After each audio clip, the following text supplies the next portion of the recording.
Upaya pengembangan pertanian hidroponik terus digencarkan. Alasannya hidroponik hanya memerlukan lahan yang terbatas. Selain itu, pertanian hidroponik menjadi salah satu upaya meningkatkan urban farming.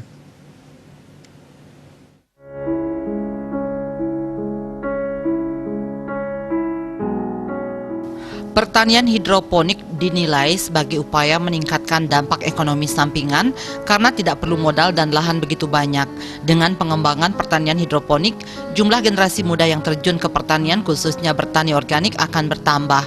Wakil Bupati Badung Ketut Suyase mengingatkan generasi muda pikirannya tidak hanya berorientasi pada sektor pariwisata semata, namun mulai melirik sektor pertanian. Generasi muda akan didorong untuk terjun ke pertanian.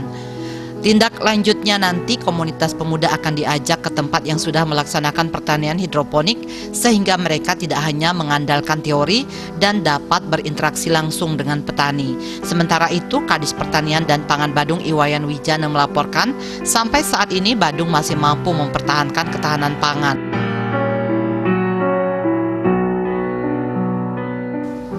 Dewa Sanjaya, Denpos melaporkan.